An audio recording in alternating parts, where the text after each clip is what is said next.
I would officially like to introduce Jo McGuire, who is an advocate for safe and drug-free workplaces, families, and communities. She was invited to serve on the Taxation, Banking, and Civil Law Workgroup for the Governor's Task Force to regulate Amendment 64 in Colorado due to her expertise in the field of workplace drug and alcohol testing.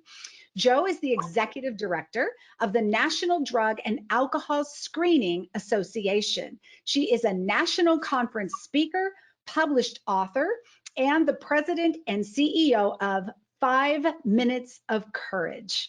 Jo is also the mother of an addict and shares her story with parents of loss, love, hope, and healing. Jo, thank you for being one of Johnny's ambassadors. Thank you so much, and thank you for this opportunity. I really am so excited to be able to share this topic today. It is a little bit of a new approach for me. So thank you, Laura, for asking me to share it in this way. I speak to employers quite frequently on the impact of substance abuse to the workplace.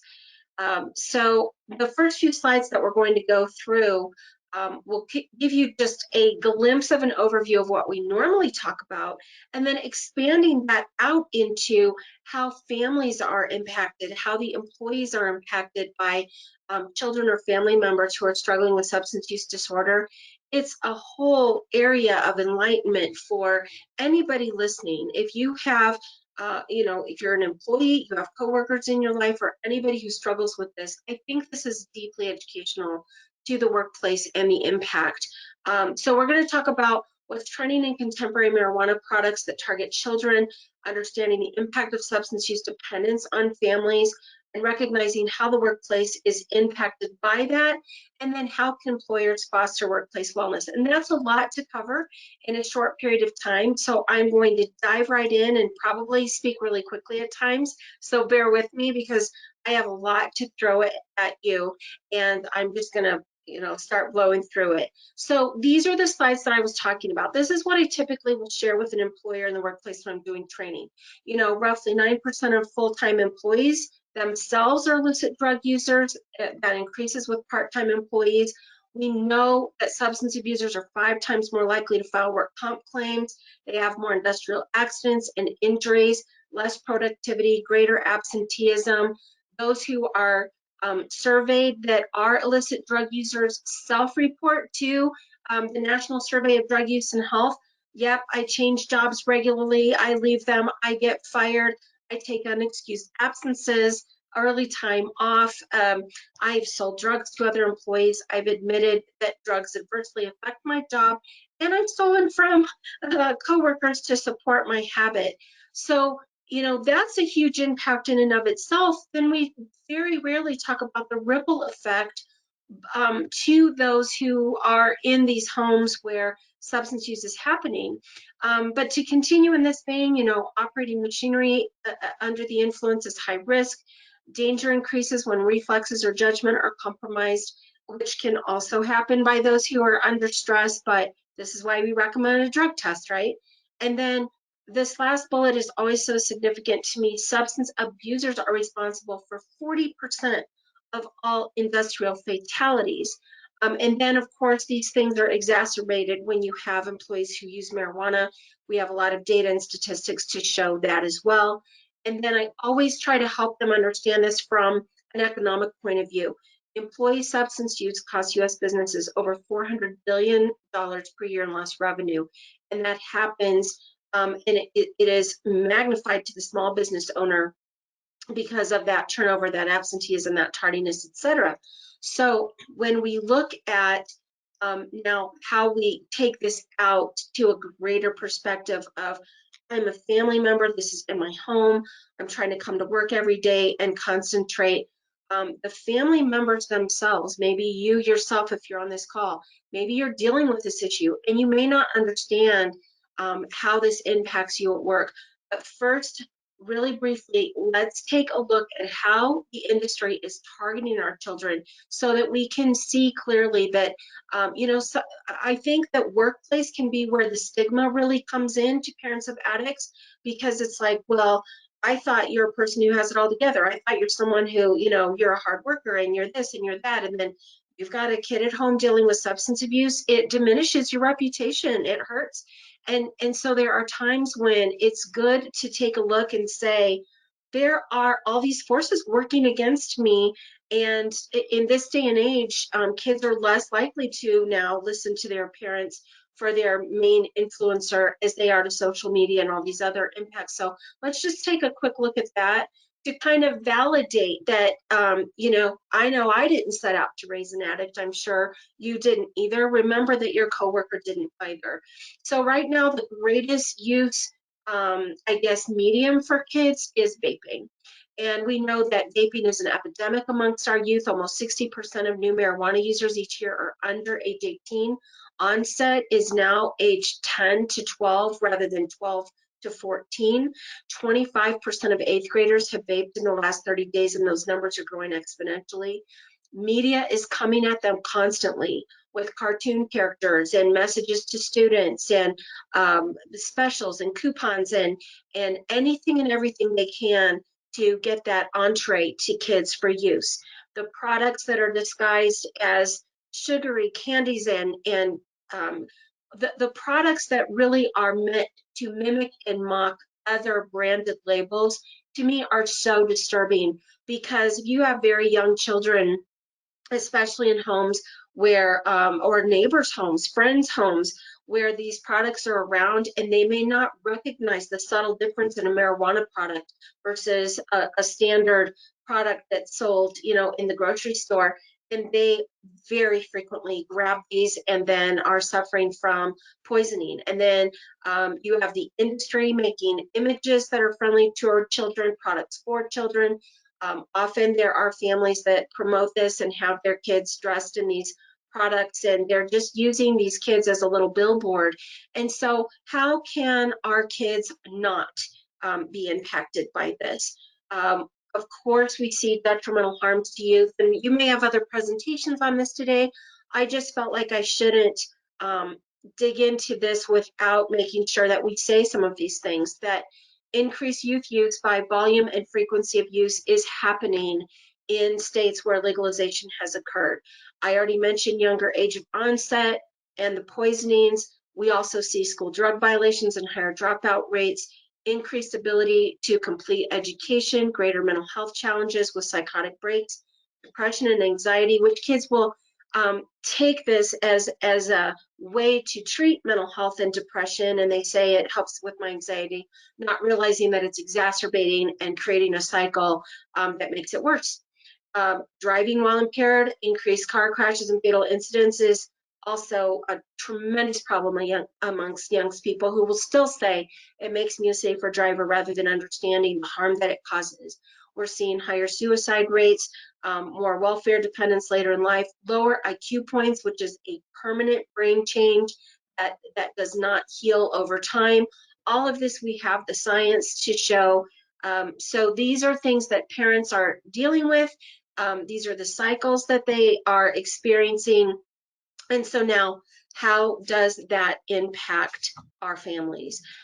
So the effects of substance abuse frequently extend beyond that nuclear family, for one thing. So first of all, you have a child in your home that is struggling with this, the grandparents, the aunts, the uncles, the cousins, not to mention mom, dad, brothers, and sisters. Anybody living in the home is extremely impacted.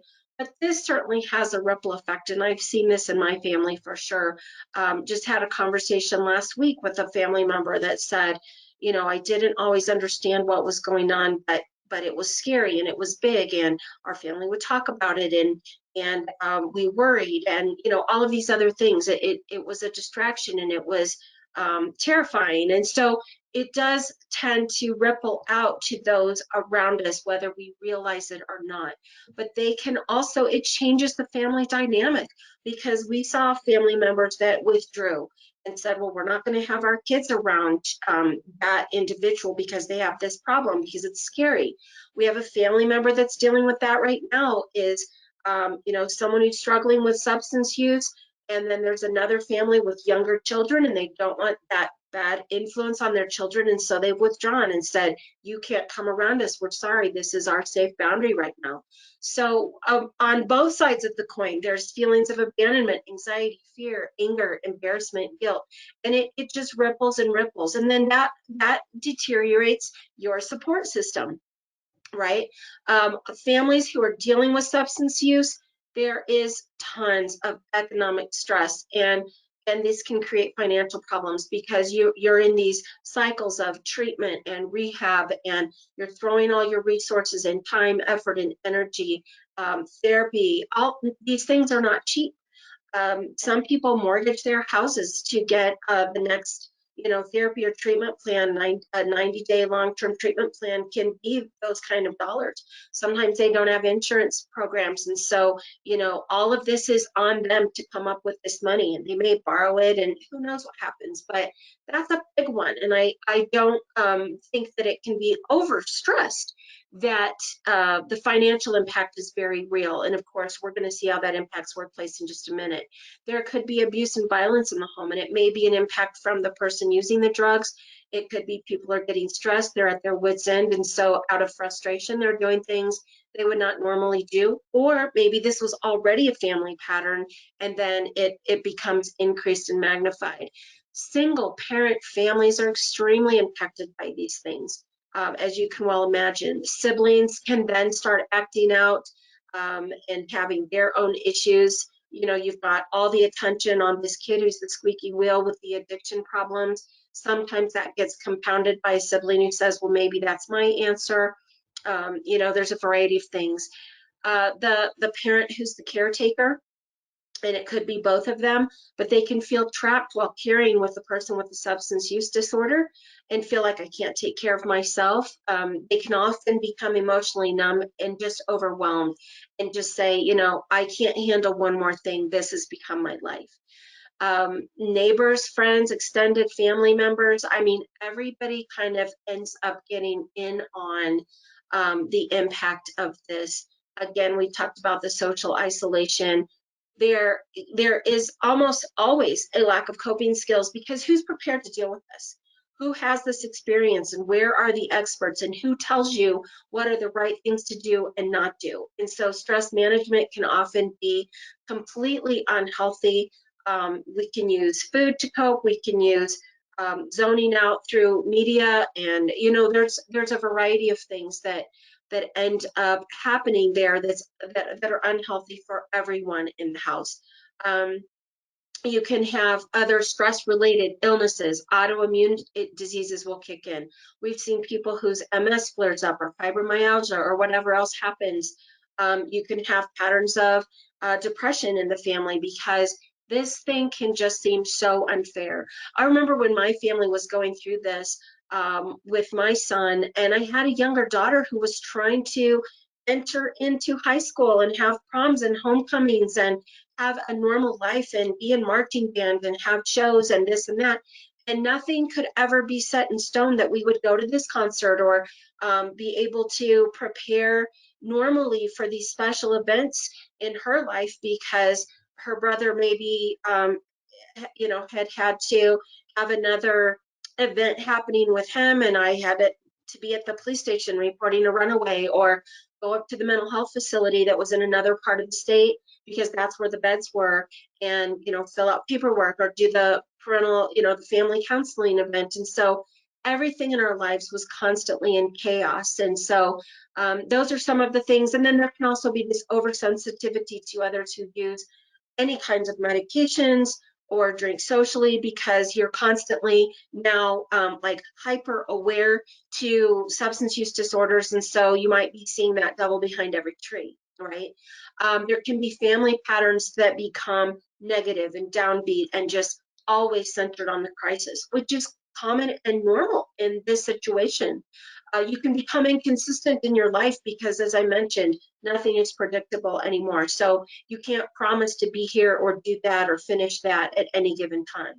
There can be a lot of denial about how the depth of the situation that you're in. There can be anger and resentment about, toward the family member, especially if there has been a suicide attempt that coincides with the drug use, then everyone feels hostage to the next attempt for suicide, and that's a whole other issue and a whole other therapy issue that experts need to come in and help the family learn that you don't get held hostage to that.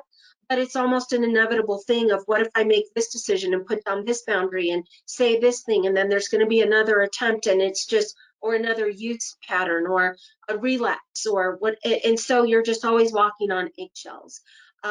Again, with the lack of self-care, I mean, you feel afraid to do self-care, because how can I take time for myself? I constantly need to be here to see what's going to go wrong next. And so we get in these bad patterns where it just spirals and spirals in on itself, and you don't know how to come up for air. You can become codependent on one another, and then ultimately, bad things happen. As you've heard from other people's stories, there's loss, there's death, there's grief, and there's guilt that comes with that. What could I have done? Would have, should have, could have, and now how do we deal with that? And so we have even a bigger pattern of negativity that has to be dealt with. So this is an overwhelming issue. It's not just, oh, that family has an addict in the family, and so that sucks for them. Get over here and do your job. Now let's take a look at what actually happens when this individual, trying to maintain employment so that they can stay afloat, tries to take all of this stuff that's in their head and on their mind and on their shoulders and in their heart, and let's try to go to work every day like a normal person, right? There is always loss of work time to deal with a family member who has a substance use disorder. It's inevitable, it's unavoidable. In our house, we tried to make sure that the primary breadwinner at the time just went to work and dealt with that, and didn't have this impact to the work, because we couldn't afford to lose our insurance and what that looked like. So it ended up being on me as the secondary earner, whose income we also needed, to manage all of the appointments and the things that were happening and the this and the that. But what happened is it created an unequal partnership of I was going to work with like 90% of the burden on my shoulders, while my partner was just trying not to deal with it and not think about it and not worry about it, and just keep a clear head. So then you have this inequity, right, in how these things were handled. So yeah, I had lost work time. You're unable to put in for promotions or commit to professional development because you're facing or expecting the next crisis. So, hey, no, I can't do that 12-week mentorship program. I don't know what's going to happen in the next 12 weeks. And so, no way, I got to keep my head down. Again, you can have depression, you can have anxiety at work that hit you, because that's all of a sudden when it's quiet, maybe for 8 hours, maybe, right? Depending on if your phone starts ringing. There can be irritability, a feeling of overwhelmed, unmotivated, unfocused, tired due to lack of sleep, because who knows what happened last night or over the weekend. Racing thoughts and constant worry. This never goes away, especially for a parent. It never leaves your brain. You can become controlling due to a lack of trust of everybody around you, because your trust and your heart keep getting broken over and over again. There can be definitely low self-esteem and insecurity, a lack of professional confidence, because you can feel like, I failed, I'm a loser, I don't know how to do anything. I all of a sudden lost my ability to know what's right and wrong in the world and how it all works. So therefore, when I go into work, it carries over, right? Someone who's struggling with this can become excessively compliant to avoid any more conflict or rejection. They've had enough. Oversensitivity to any disruptions in the workday. It's like, my whole life is getting disrupted. Can I just come into this job and have everything go perfectly for this period of time? And then another storm happens, which is life. This is the real world. And so all of a sudden, maybe that's the last straw that causes the meltdown. That's a real issue. There can be misplaced loyalty to those who do not deserve it. Why? Because people start covering for you. There can be an employee who sees that, takes advantage, and says, tit for tat, I do this for you, then maybe you'll cover for me later when I'm having an issue. And so now you do things to get into this codependent relationship at work that's unhealthy. That's a very real thing. Problems with memory or concentration, obviously, that goes along with the territory, which can lead to extremely bad decision making. Again, this can become an employee who is completely unreliable because of the cycle of drama, an inability to learn new tasks because there's stress and distraction. The employer is now looking at this person is inflexible. They fear change and innovation, and we're trying to be an innovator in our space. And I've got someone now who's hanging on for dear life and says, don't give me any more changes, I can't handle it. They can become hopeless and have fear-based responses, and then you can start seeing this stress and mental health decline. These issues are a big deal, right? There's no small thing. So what do we do? You know, now you can look at coworkers and colleagues who are getting frustrated because the lack of productivity is coming on to them. So that can cause a decline of morale in the company, and you're having productivity that's just plummeting all around you because everybody's trying to pick up the slack. If this situation persists without communication, without acknowledgement, if everybody's just expected to be high performance, we're not stopping to take a deep breath and acknowledge the real people issues and how we can respond with compassion, you can now all of a sudden have a workplace environment that's embittered. People are resentful, low morale. If you're only driving bottom line and the income, now you can end up prohibiting your entire organizational growth plan because something is festering on the underside, and now it's starting to hurt. So, you know, we have those things happening. And then again, as I said right at the beginning of the presentation, I always try to bring all of this back to the real cost, because that seems to be what employers hear. You know, if they hear this is impacting my bottom line, then maybe that will be the thing that says, I want to do something about this today, right? So we could have our employees that are now, in order to deal with all of these things, maybe it's the lack of their own health decline, mental health, whatever's going on. Now maybe they're dealing with a prescription pain medication. We could have financial problems, legal consequences, time spent caregiving. Again, the productivity goes on. I found this this little word in while I was researching some of these things, and I thought it was so interesting. Lost productivity at work, being distracted by problems at home, is known as presenteeism. So you're present, but you're also an absentee. And I just thought that was powerful. And I thought, wow, you know, that really is indicative of what I see a lot of times just being in the industry that I'm in. And then you can have direct costs. So alcohol use disorder can impact. Obviously, we've found studies of spouses of people with substance use disorder or alcohol use disorder are increased because of stressful life events, medical disorders, psychiatric disorders, more medical care services. Those employers face higher healthcare costs. And then the data suggests that employers really should consider the healthcare needs of family members, not just of their own employees, because of what it would take to help support and assist families who are going through these things. Now, I want to do a quick word of caution on what the workplace and an employer should never do. This is going to exacerbate the whole thing and cause a like volcano eruption blow up in this situation. Never judge these issues as moral failures or of parental incompetence. This is absolutely not the case. Parents are currently working in a culture where all the odds are stacked against them, and it's very hard anymore to create any kind of bubble. Bubbles don't work. So this is not about a parent who became a bad parent. This is the culture that we live in, especially as we continue to legalize marijuana. This is where we're going. We're in a drug-friendly culture where the overall pervasive messages are drugs are cool, and this is what people do, and you will do it too. Can you handle it or not handle it? That's your problem. That's the message that our kids are getting. Never ignore this.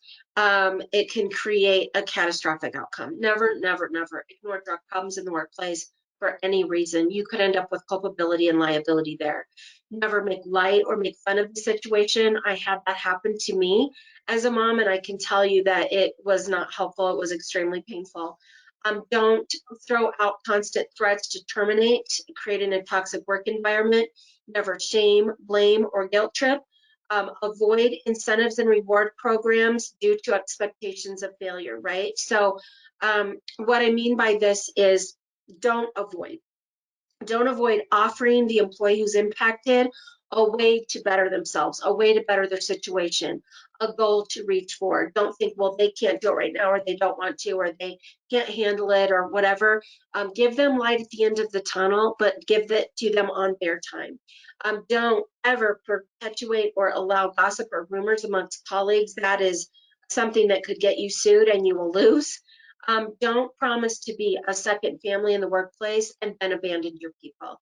It's better to just not make that promise and offer at all if you can't live up to it than to throw out hollow words and then fail your people.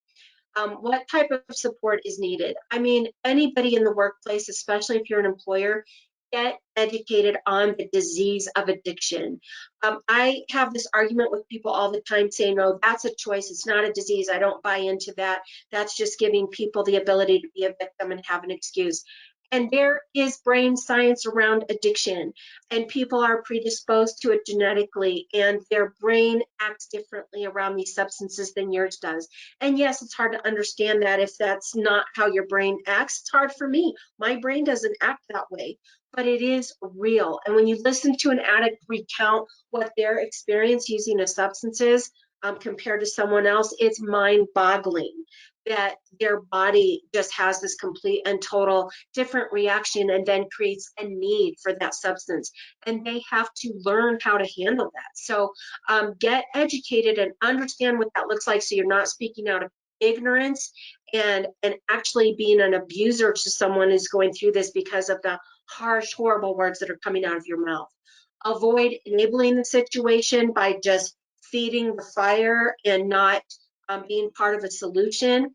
Maintain a safety first approach at work at all times, and always see everything through that lens of safety first rather than trying to tackle the issues themselves. Educate your employees on available medical plans, coverage, leave options, so they know what is available to them, because you may think that they already know and assume, and they do not. And it's just one more piece of information that they don't know how to take in. So they may need someone to hand hold them through that process because they're overwhelmed. Support treatment programs with compassion. I can't say that enough. And find affordable employee assistance programs. They are out there, even if the employee has to help pay for that. Some of them are available for literally $25 per month per employee, and they're so affordable, and you can match that and help make that work. What is needed are therapy and support groups for family members of substance use dependence, and giving them the time to go to their support groups, maybe hosting them on site in your workplace. Why not do an Al-Anon meeting or Alateen meeting or a codependent meeting or whatever in your conference room, and say, you know, let your folks come in and we will provide the coffee, right? I mean, if we would have more workplaces doing this and opening their arms and giving support, people wouldn't feel afraid to hide it, and then the coping would be better, the support would be better, and we'd have a healthier approach to these issues rather than feeling the shame of having to hide it and evade and avoid the situation. So again, that can't be overstated. Support employee wellness plans, offer positive health incentives. These are things that really got me through in a way in my workplace that was not related to what I was going through, but we just did some little programs in the workplace of, let's all get 10,000 steps a day for the next 30 days or whatever. Those things really helped me survive in a way that was unrelated to what I was going through, but also just kept me focused on my health so I didn't totally plummet out and spiral in a very bad way. Maintain your safe and drug-free workplace. Always can't say that enough, but that is definitely another presentation. Find ways to support the drug-free community. Be a company that does give back to the drug-free community and to the recovery community. Find ways to say, we are going to support youth who stay drug-free. Today's 420. What are you doing to the students? For the students in your community who are choosing to remain drug-free, is there something that you can offer them that would mean a lot to them? Promote compassion and understanding for the disease of addiction, and find ways that you can take care of people. Every one of your employees has a family. What can you do to support them? When I was going through this, these are my three beautiful children. This is a long time ago because they're now 25, 28, and 31. But it was my middle son who was gifted and talented, who struggled with addiction, who almost lost his life repeatedly because of the marijuana use in his life. And it was an employer who made a difference in his life, saying, I will give you a chance if you can stay drug free and pass a drug test.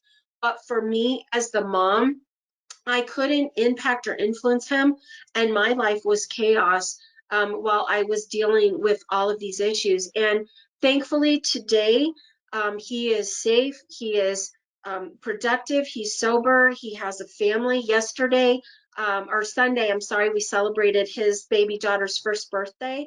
But the workplace had positive impacts and negative impacts on our whole story as a family and how we dealt with this issue. And if I can be there in any way to help support, educate, and encourage, whether that's through my professional association with the Drug and Alcohol Screening Association, or as a mom and an employee who went through these things, I'm always more than happy to do that. You can reach out to me at any time at joe@joemcguire.org. But in the meantime, Laura, we will take questions, and I will stop sharing my screen.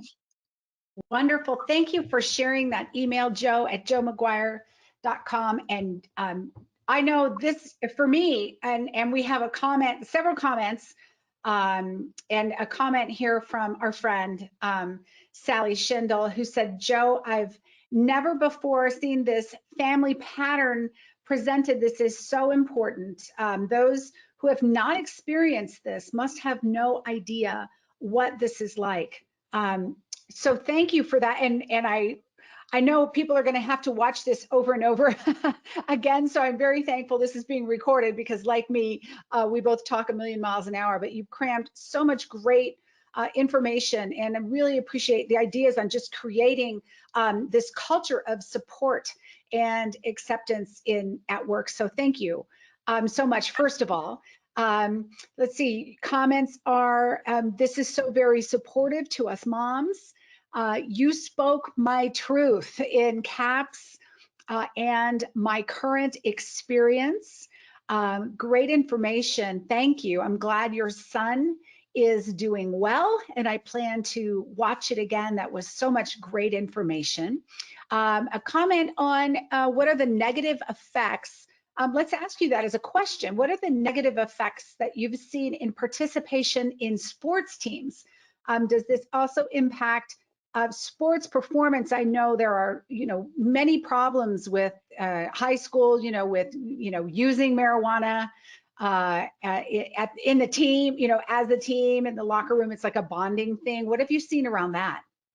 I'll tell you, when my son was going through this as a teenager, I was brand new to a drug testing facility in my town.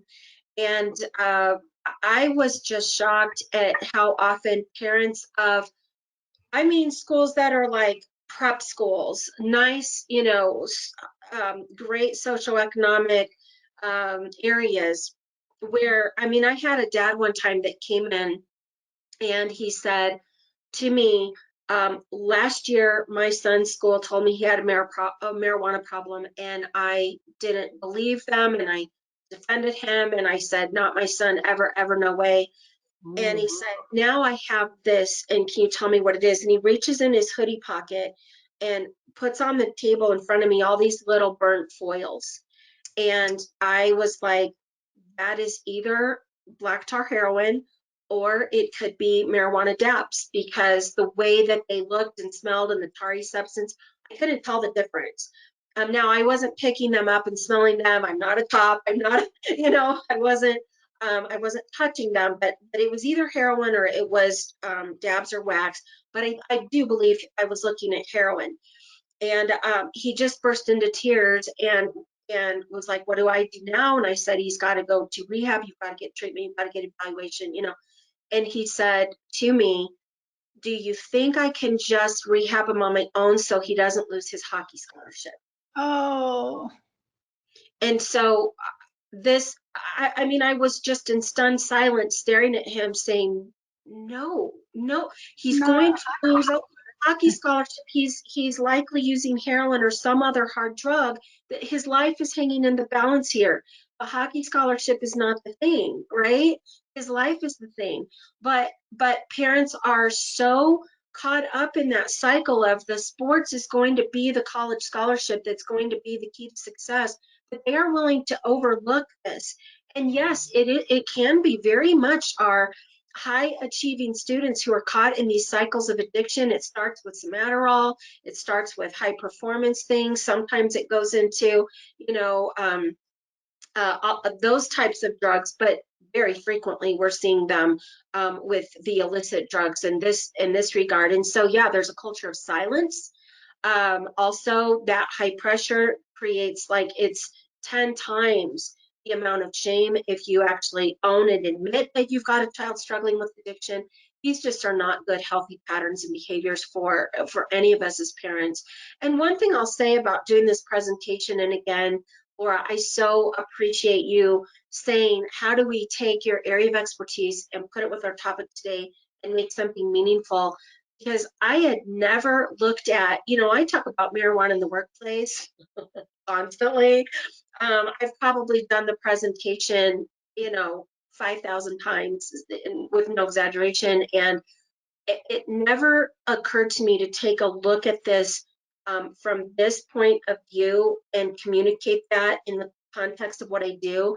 And as I was researching the data and putting it all together, and as someone said, this is my life right now, I was just in shock, going, I lived this, I lived this, I lived this. It really was like, talk about hindsight of going, I wish I had had the tools and the Mm, knowledge to go to my supervisor or my boss and say, this is what life is looking like for me right now. I need help. But I didn't. I just kept trying to be as high performance as possible while my life was falling apart. It's a wonder I didn't die of a stroke or heart attack because of wow.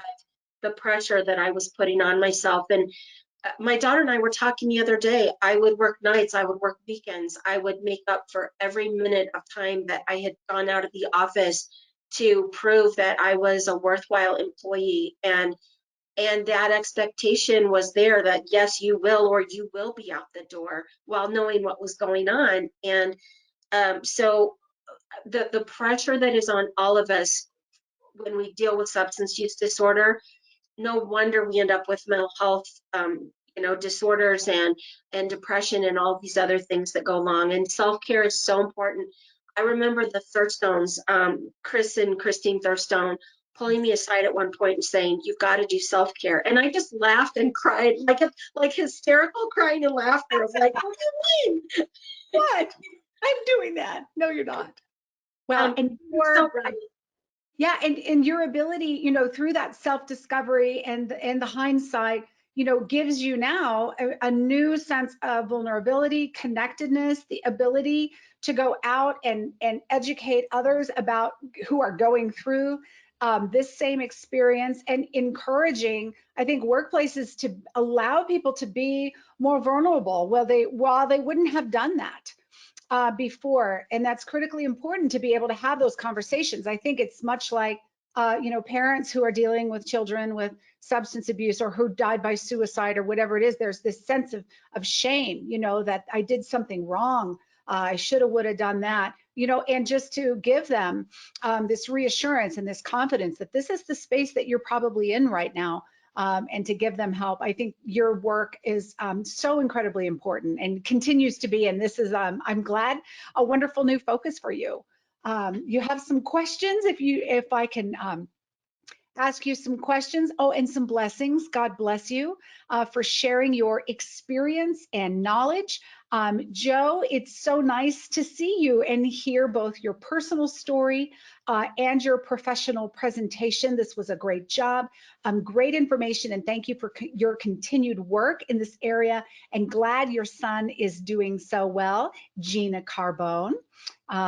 We are told to put your kids in sports to avoid drugs. Oh, there you go.